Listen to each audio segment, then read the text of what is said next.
Welcome to PhD with Woman on It, Hack the Future. My name is Beata Young, and today's PhD Positivity Hack delivered will be by our guest, Kristen Tippit.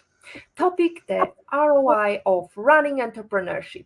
Episode 131 starts here. Let me remind you, this is an inclusive forum of women in technology, startups, and female leaders who are supported by men as well. And I bring heart to that hustle because empathy is my mojo, and empathy is critical on the ROI of running entrepreneurship. First, let me mention some things that's been happening in the world of technology. Congratulations to the trailblazer in the fields of business, mathematics, and technology, CEO of STEMETS, Dr. Anne-Marie Infadion, for being appointed as the new Chancellor of Glasgow Caledonian University. Cheers to your new success, Dr. Rachel Coward, for successfully launching your book, The Psychologist of Pop Culture, The Witcher, on Amazon. If you want to learn more about the psychology of the characters and stories of the popular Netflix show, grab your copy here. We enclose the link. And congratulations to S&P Global Women's Team for winning against Team Mind Quad's Women's Team in Ishan Technologies for the Box Cricket League 2024, organized by Jessia. Cheers to all the winners. Finally, a word of applause to our great role model, Cindy Gallop, founder of Make Love Not Porn and former PhD guest, on her first ever equity crowdfunding campaign with We Founder.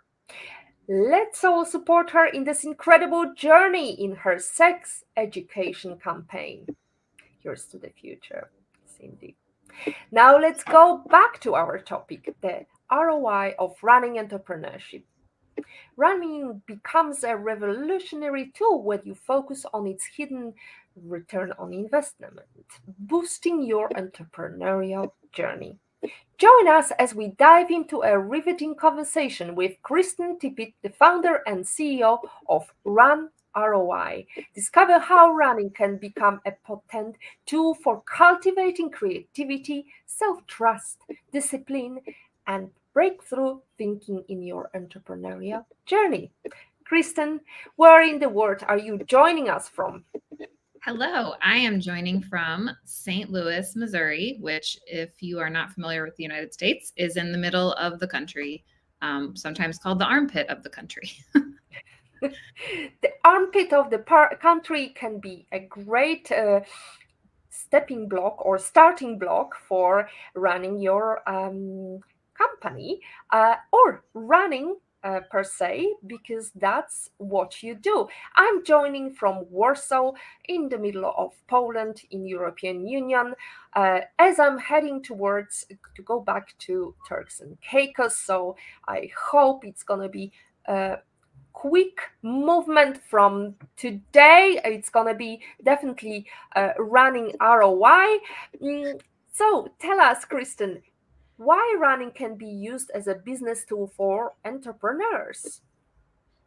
Yeah. So running is obviously movement, which is also just great in and of itself. You're outside, so you're getting access to nature and you're getting access to the outdoors. But a lot of things are happening when we're running, when we're moving in that way. Changes in our body, changes in our cells, and then also a lot of things happening in our brain. And so it's actually an awesome mindfulness practice, but it also allows you, especially as an entrepreneur who might be very busy, might be hustling a lot, it allows you time to focus on some personal and professional development. It allows you time to solve problems. It allows you time to be creative. And so a lot of things can happen when you go for a run. And when you do it consistently over and over, and you show up and you train for something, or you just even have a practice in this way, you can see huge benefits. And I call it the ROI. The ROI of running is enormous.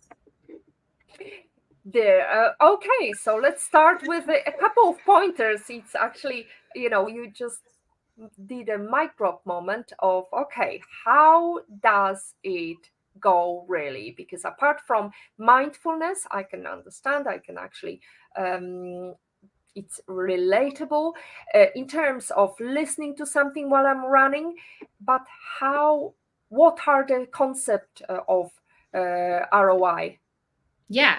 So, the return on investment. So anytime that you invest in something, whether that is your time or money or resources, you want to see a return and you want to see what will come out of it. And I think, we talk about this a lot in business because, there are different activities or different investments that we make in order to have the return we need in order to do whatever it is that we want to do. And so you hear that term a lot. And I thought it was appropriate for running because as I just recently went on a year-long journey of training in running to run 40 miles at the end of last year, I found that there was an enormous return on my investment in showing up to run. So I got a coach and she helped me, train for this long run that I was going to be doing at the end of the year. And every time that I committed and showed up for myself, I was building some really important qualities for myself that because of being human, we aren't siloed.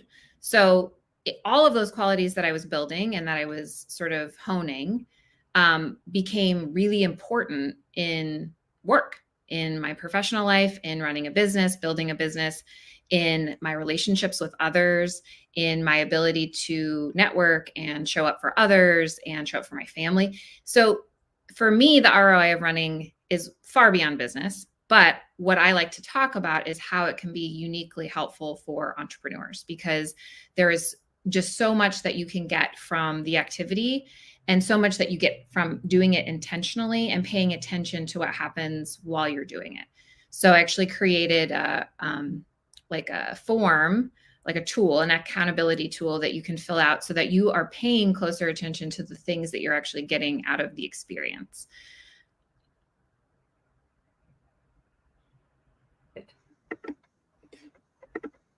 No, I'm muted. No, you were muted. Now you're not. Absolutely. Thank you so much. I was wondering, what is this tool called and how it can help? Yeah. So I just created a tool. Right now, it's just in a Google form, and I'm going to make it more accessible and hopefully create sort of an app around this. But it's a tool that you fill out after you're done with a run.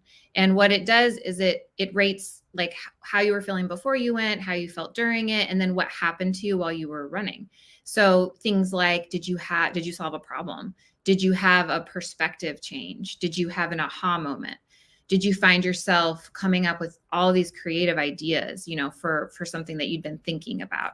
Or did you listen to a podcast or an audiobook and feel like you learned something new? Like you actually spent time developing yourself in some way, whether it was learning about a new idea or a new skill or a new, part of your industry.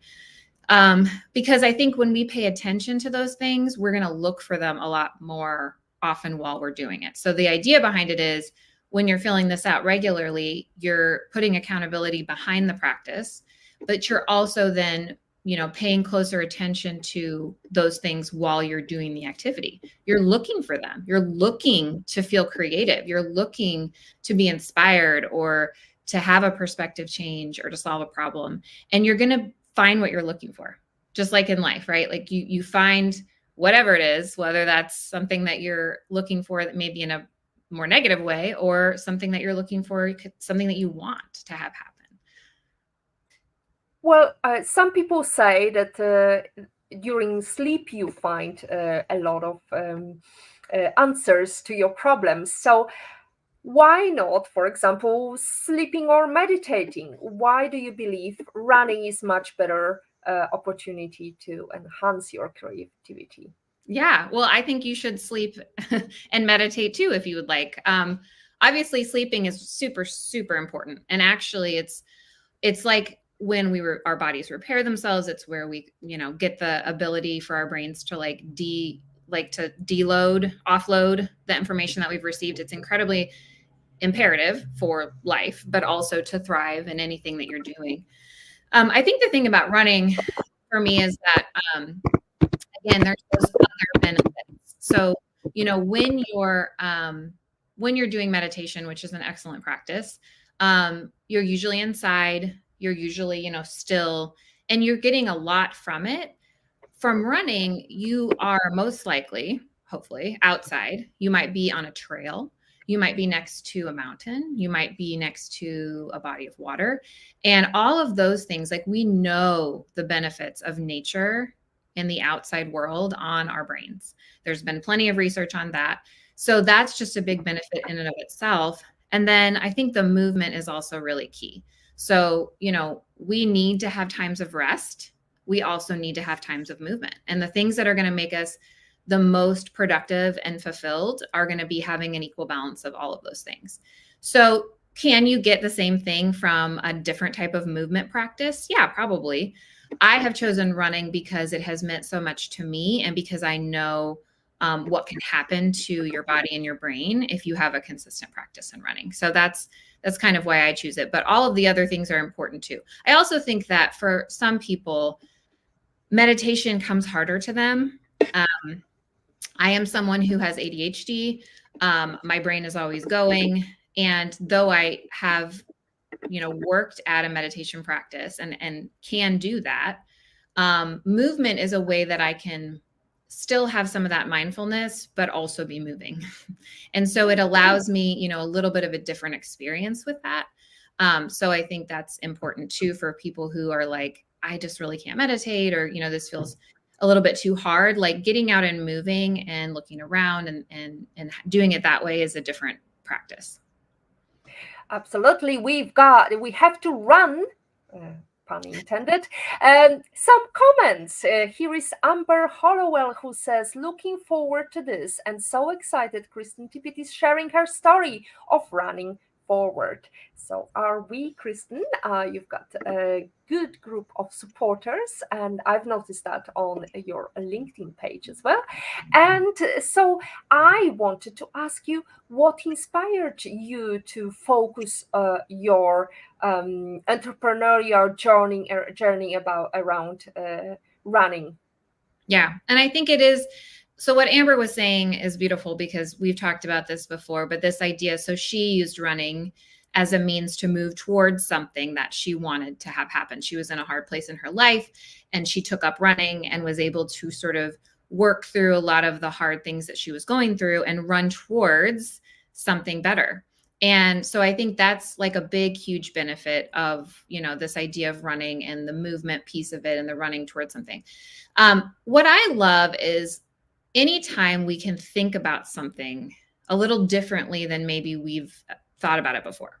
So, using something that maybe traditionally has been, you think of running as a sport, you think of it as some kind of fitness or weight loss program. I like to try and mix that up a little. So that's kind of my MO in general, is like, how can we take something that we thought we thought of one way and kind of reimagine it to be something a little bit different, or to be additive to the thing that, how we thought about it before. So yes, running is just great for your health. It is, it can help you with a lot of different like health issues you might be having. It's great for, keeping yourself in shape and all of those things. But it does so much for our mind. And so when I started to think about how much it had impacted my ability to show up in a professional way, I wanted to kind of take that spin, and I wanted to look at it a little differently. I wanted to say running, we know, is great as a sport and for, weight loss and fitness, but it's also great for entrepreneurs. It's also great for people who are building something, who have to constantly come up with new ideas, use creativity to solve problems.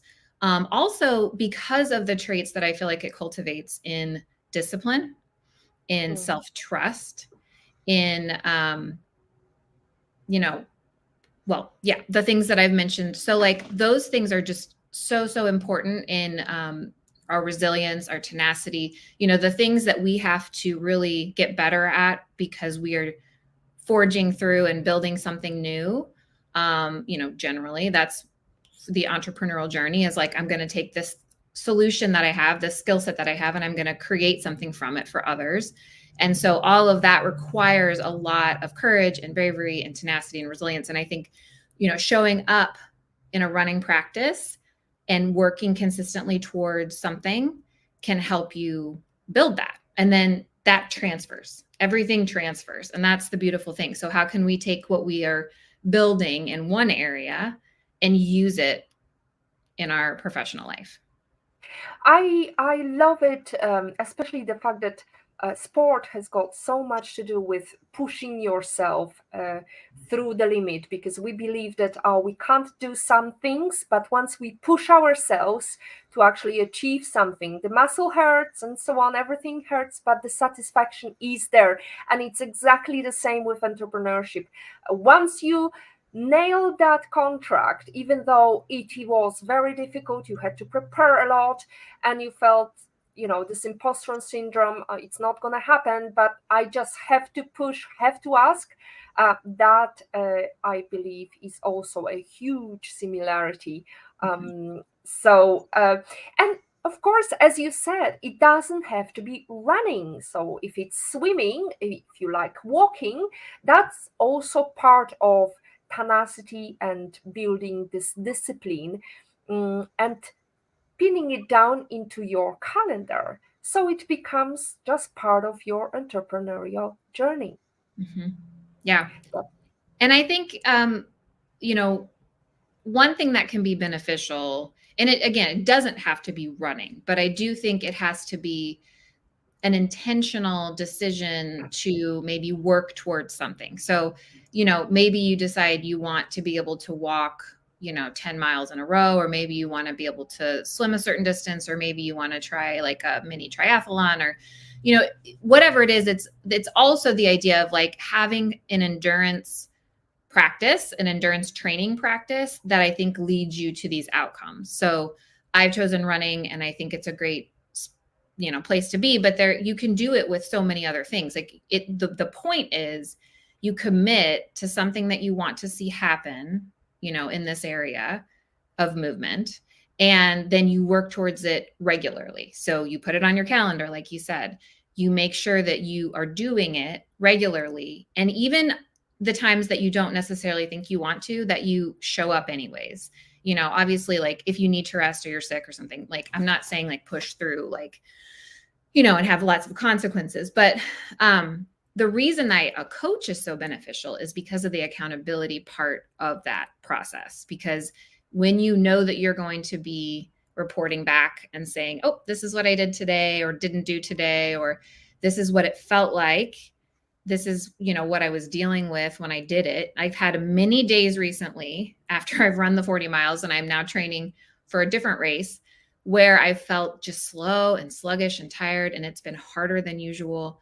But I have someone to share that with, and she's there to encourage me and to give me feedback and to say, well, maybe try this, or let's switch this up, and having that person along that journey, I think is also really, really helpful. And that also transfers to entrepreneurship, right? Like having people around you that can help you be accountable to the goals that you've set and the milestones that you want to reach is really, really important.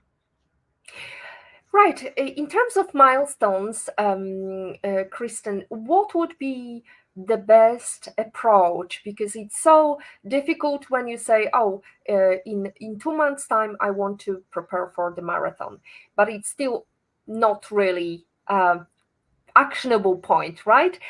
What kind of actionable points one should consider when they prepare for a big goal? Yeah. So with any big goal, but especially like something endurance related for sport, you have to know what you're going towards, and you have to kind of work backwards and figure out the different things that you need to do each day to reach it. So this is true for any goal.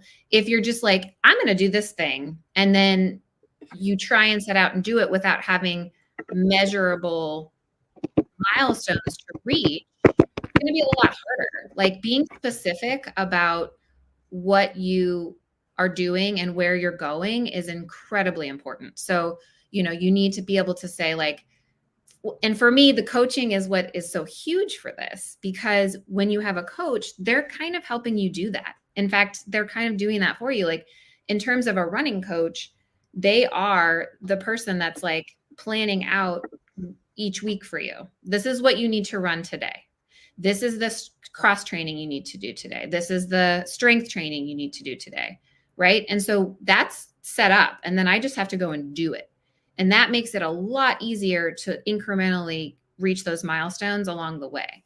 But it is incredibly important, I think, one, to really kind of be as specific as possible with those milestones as you're working towards a bigger goal.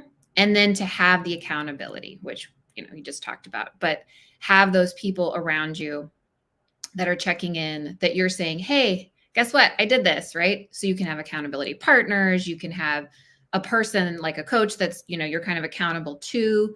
You can be in a group setting and find accountability that way. There's lots of ways to do it, but it is crucial.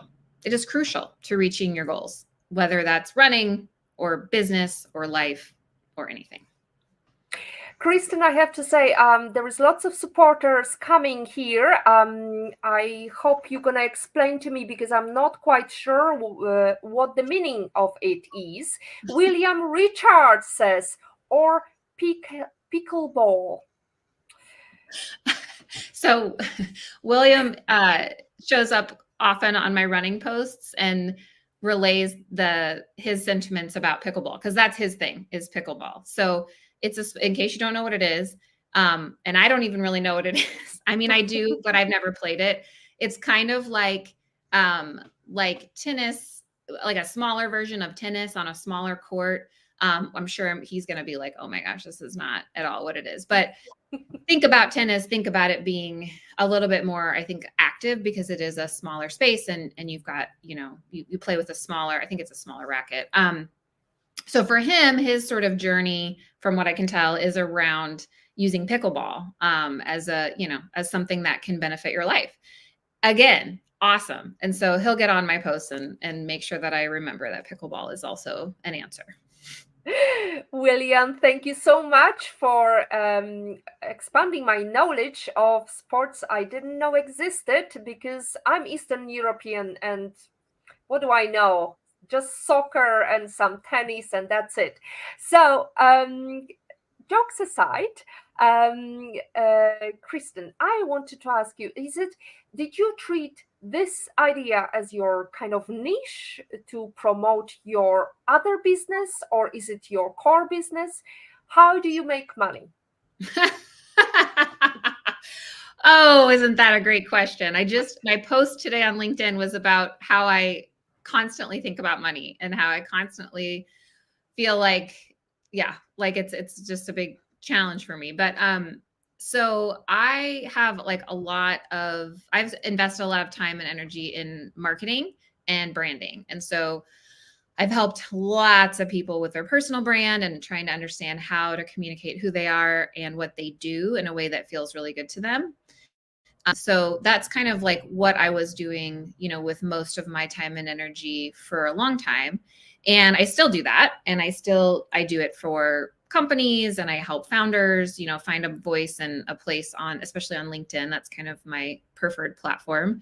So the RunROI is, a newer endeavor for me. And it's something that I want to grow over time and kind of evolve as it comes. I recently, got my certification as a running coach through the RRCA, Road Runners Club of America. It's kind of the gold standard for run coaching certifications. But so I got that because I want to also be able to coach people in this way, because I think that we can combine the running coaching and the marketing coaching or the business coaching. So I think there is a lot that we can do around sort of talking about marketing while talking about running, and how you grow and the ideas that you come up with and how you talk about yourself or sell yourself or market yourself, and kind of incorporating that into the running area. So, so I'm working towards figuring out all the different things that RunROI will entail.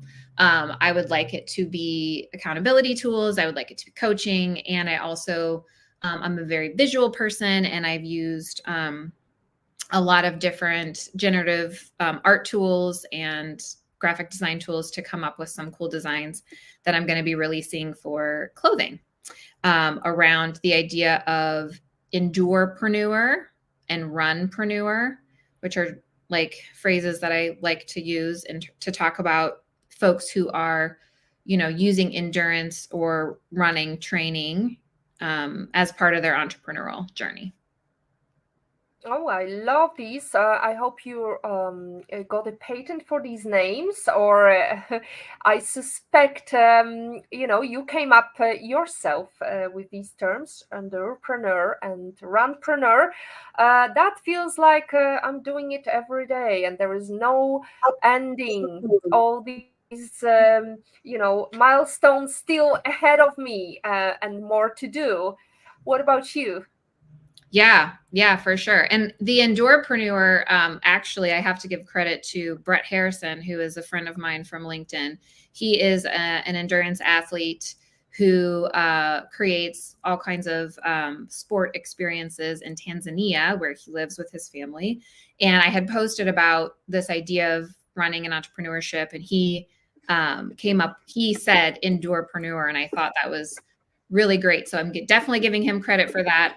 But I do think it's, it feels like the right fit. Like when you're an entrepreneur, you end up also being someone who is good at endurance. Like you have to be, because it can be a longer process, especially if you're a solo entrepreneur and you're doing everything on your own, right? Like we don't get into business as a solo entrepreneur usually because we want to own a business. We want to do the thing that we're really good at, coaching or writing or whatever it is. And then we also have to learn how to run a business. We have to learn what it looks like to market and to grow our visibility and brand ourselves and sell.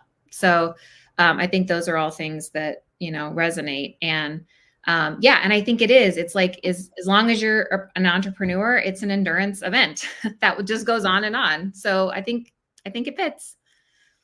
So, from your perspective, what are the biggest challenges for entrepreneur? Oh, just continuing to show up, the resilience, the tenacity, okay, that didn't work like I thought. I have to be agile. I have to pivot. I have to be um, willing to accept that it maybe didn't work the way I thought and then try something else.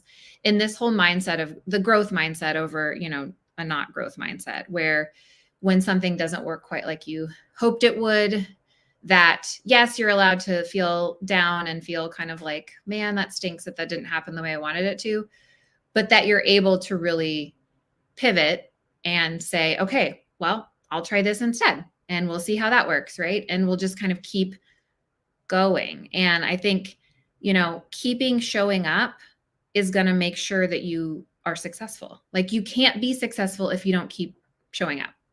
So it's a really important thing. It doesn't mean you can't take breaks. It doesn't mean that you can't, pause or regroup. But I think to be an endurepreneur, it means that you have that resilience and that you use it regularly, and you have to cultivate it ongoing, which is why I think running can be such an asset to you as an endurepreneur. It's beautiful, Kristen, that you used really focused on mindset, not really on the outside condition. Let's say, you break your legs or there is bad weather. So, what then? Exactly. What then? Well, I think, again, it's about pivoting, and it's about saying, okay, we've now reached this situation. So what are we going to do about it? Like what's the change that we have to make? What are we going to incorporate instead? Or how are we going to shift? It's always about staying nimble, staying agile, being willing to shift and change and show up however it is that you need to show up. If your legs no longer work, then you find a different way to show up. And I have MS. So I, have had bouts of time where I've had parts of my body that don't function as I would like them to. And it's hard, and it feels like a setback, and it feels just like a challenge to try and overcome those things. But I really think they end up making us stronger. That's really interesting, Kristen, because I didn't realize that you're suffering from MS. How is it impacting your goals overall? Well, for me, one of the things that's helped me the most is my running, because it keeps me grounded. It relieves stress. It keeps me active. It increases my lung capacity and my, capillary beds and my mitochondria. It keeps my immune system better. It like reduces my inflammation. So it's huge for me. And right now I'm in a place where everything is working as it should. And my MRIs have been consistently stable for the past couple of years, which is awesome. And my neurologist is, very, our focus is like, we want to keep you, in the same state for as long as possible. So I take medication and I take care of myself. I get sleep, I hydrate, I fuel. Those are terms we use a lot more with like the running stuff, but I eat what I need to fuel my body, and I move and I challenge myself, and I just, I think this will also help me in the event that I do have a setback, that something stops working the way it should, or, I have numbness again, or any of the things that can happen with MS, which are sometimes unpredictable and yeah, can really affect your life. Well, thank you very much for sharing and openly talking about it, because not many people realize that patients with MS are quite often advised to run. So well done, Kristen, for promoting and for sharing your struggles with us. Now we have a couple of comments. Natalie Lanto: how can inspiring entrepreneurs realistically integrate running into their busy schedules? Are there any specific strategies or resources you recommend? Yeah, that's a great question, because we are so busy. I have 4 kids. I'm an entrepreneur. I have a dog, and, life, right? So I think honestly, the biggest situation, or the biggest like advice around this, is to commit, because you're going to make room for it. We make room for the things that are important to us. That's just how it is. Like, if you'll notice, I'm sure there are things in your life that maybe, other people who are similar to you wouldn't choose to do, but you do them because you love them or because they're important to you. So I think some of it is just committing to a practice of running, because when you're committed to it, you're going to create the time. Also, you don't have to run for hours and hours and hours to get the benefit from it. So I think too, there's an idea that, you can take 30 minutes, you could take 15 minutes and go for a jog, and it would still really benefit you in a lot of ways. So I think that's part of it. Some people, I think another good idea is to really work with your physiology. And what I mean by that is, know yourself well enough to know when you have the best times of the day for energy, for ideas, for creativity, and then like harness that for when you want to run. Use that time. Like, I do better in like mid-morning and early afternoon. So that's when I like to run, because those are the times that I feel, okay, I'm going to go do this. I'm going to get it done. And while I'm doing it, I'm having a ton of insights. I mean, a ton. I will come back and write down. So sometimes I'll stop in the middle of my run so I can take notes on the things that are coming to me. And you can imagine, like, that's an important practice for an entrepreneur. How often are we stopping the noise of it, doing this, answering this, dealing with this, in order to spend some time without a screen, without being bombarded, so that our brains can do some work, can do some really awesome creative problem solving. So I think it's, some of it is like realizing and understanding like how beneficial it can be to your life, to your work, and then making the time to do it in that way. Thank you very much, Natalie. Great question. Another question from IPO of it. In Patrick's opinion, that would be my husband. Um, he's asking the loneliness of the long distance runner, doubtless a parallel I missed previously in this discussion was entering airport security.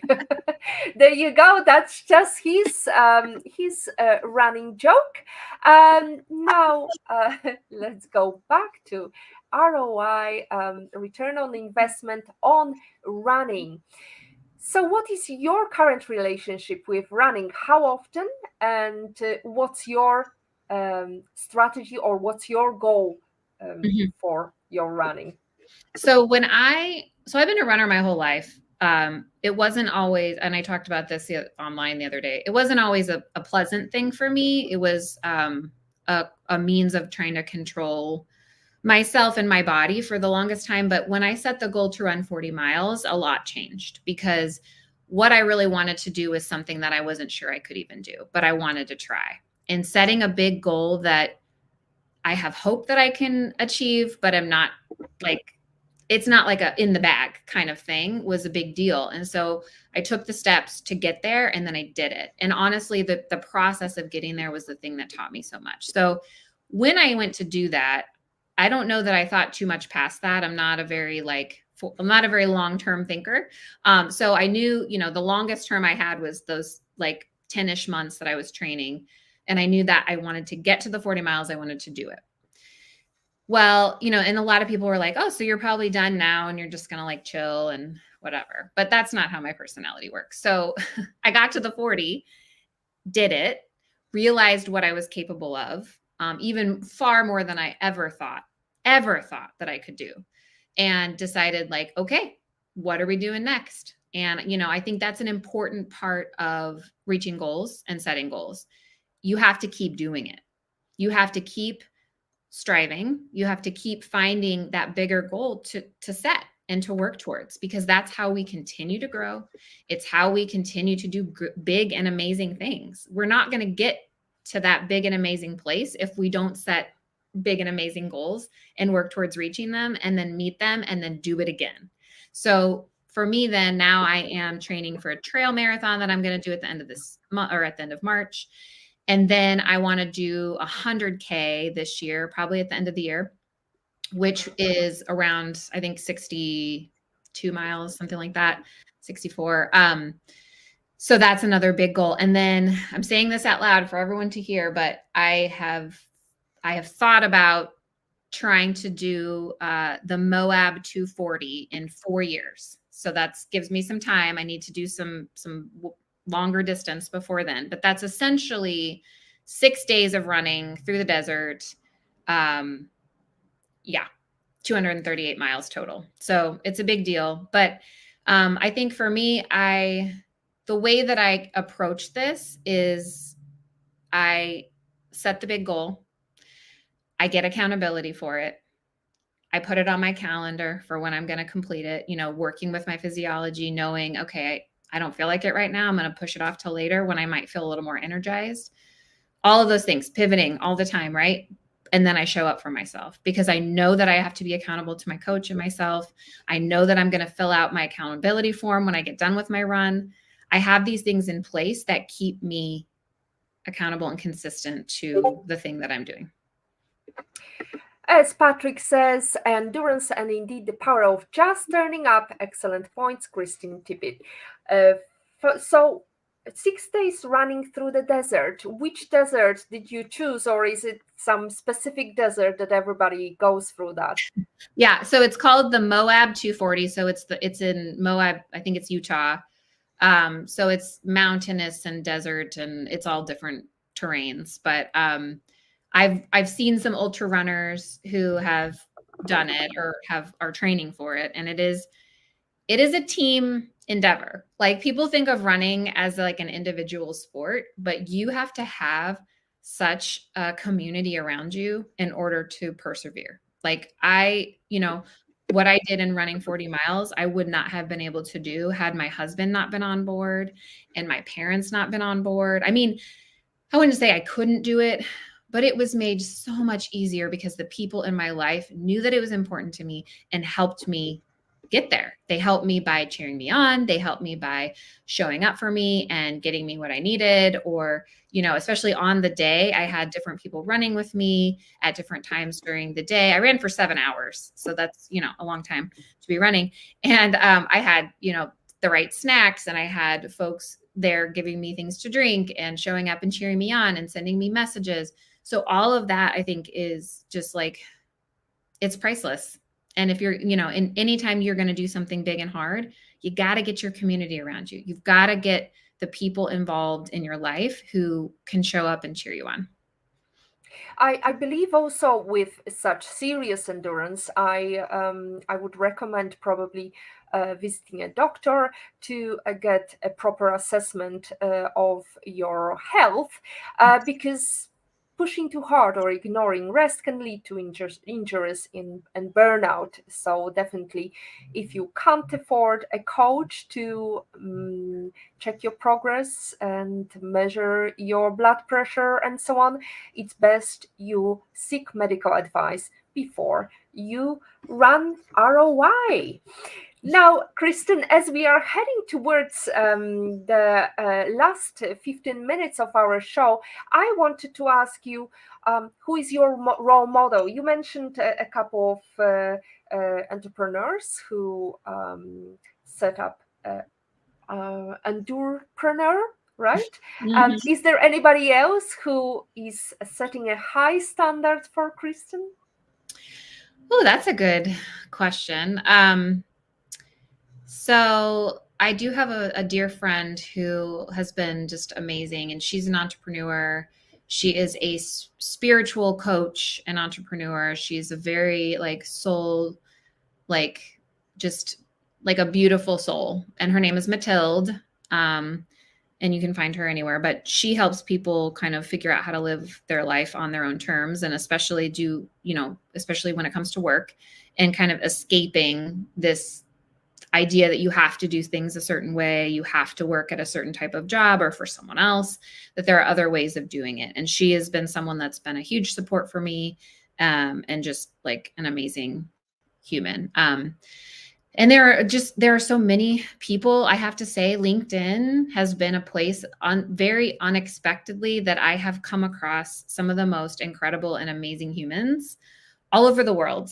Right. And it's been a place that I've been able to build relationships, grow a business, meet people, network, exchange ideas, share, and all of that has meant everything to me. I mean, it has changed my life. And so I do recommend finding those places for anyone who, doesn't have that kind of community, because it's really invaluable.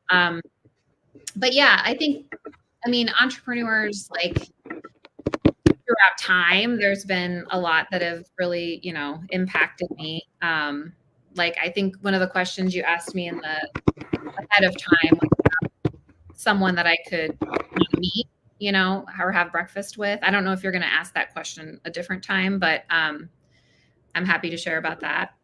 Absolutely, let's go for it.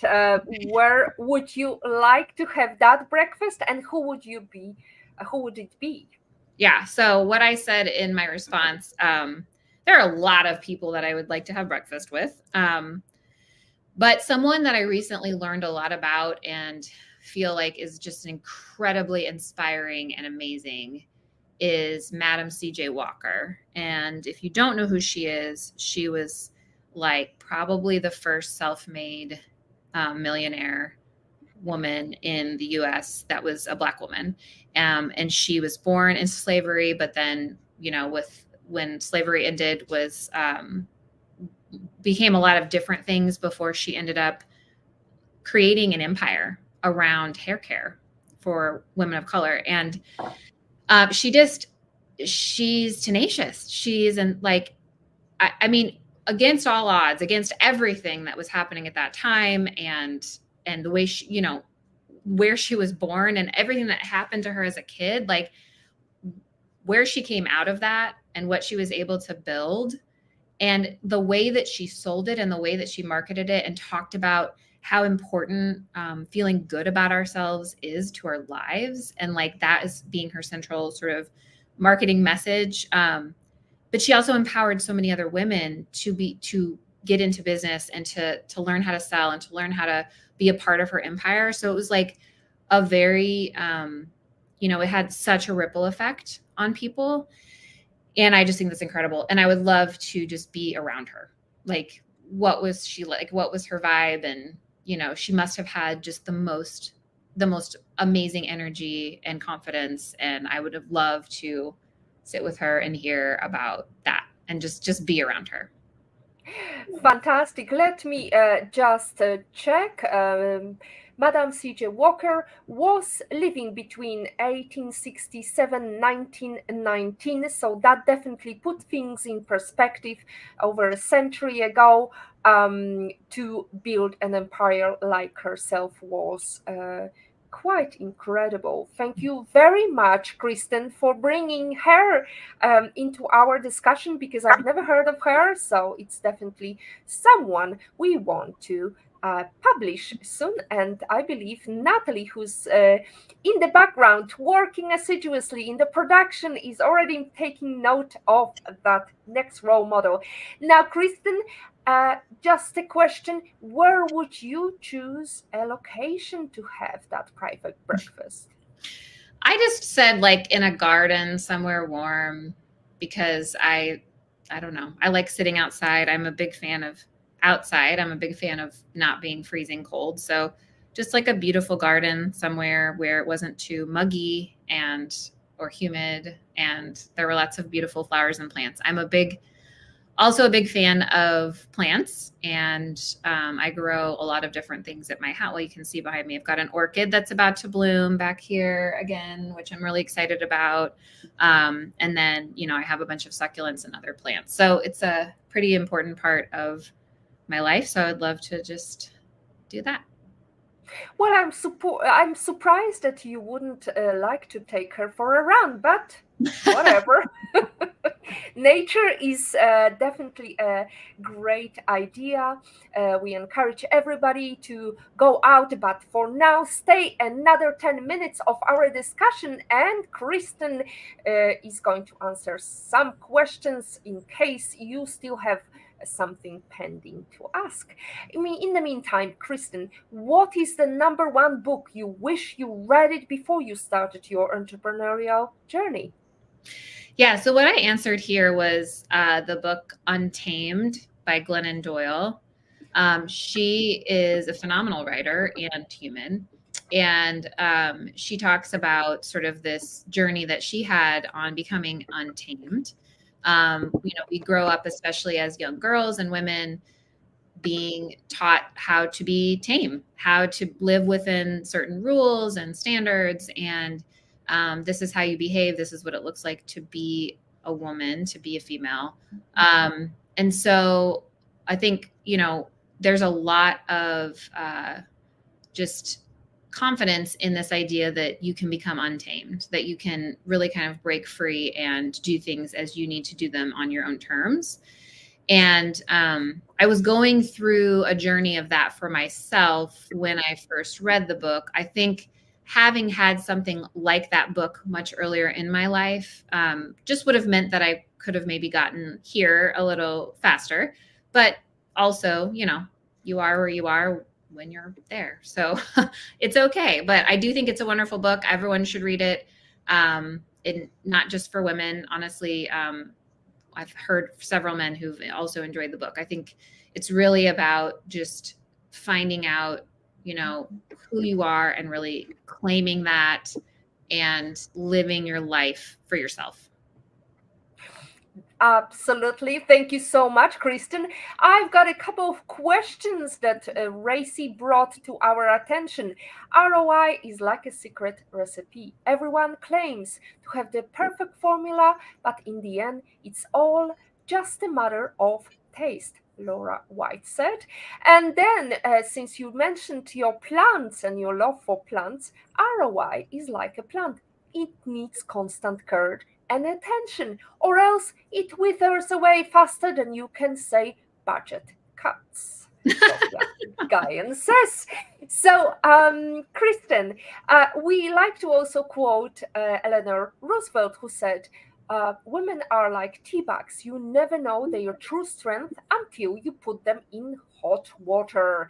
So, in life, how is Kristen like? How are you brewing? Oh, yes, I'm always brewing. Oh, man. Yeah, I would say just given the nature of the life that I've chosen and built, which doesn't always allow me to do everything I want to do. Because of having small children. So I have 4 kids, 11, 10, 8, and 3. So still some pretty young ones. And I think that creates a sense of hot water for me often. It's like I have to continuously practice my parenting, not only of my kids, but of myself, because as we hopefully know, we can't really be the kind of parents we want to be to our kids unless we have done that for ourselves or have been parented in a way that we love. So that takes a lot of effort, and it also challenges me all the time. Not only do I have 4 kids that are fairly young, they are also all along the spectrum of neurodivergence. So I have ADHD, I have autism, and it's a beautiful thing because their brains are so amazing and incredible, and they look at life very interestingly and differently a lot of times. But it's also a big challenge because our society, especially here in the US, is not set up for neurodivergent brains. And so there's a lot of advocacy that has to happen. There's a lot of conversations. There is a lot of building relationships with other adults in their lives that I have to do in order to kind of make sure that they can be successful. So that's a lot of where I'm brewing. And then, of course, just the constant work of building something beautiful that you want to have in your life.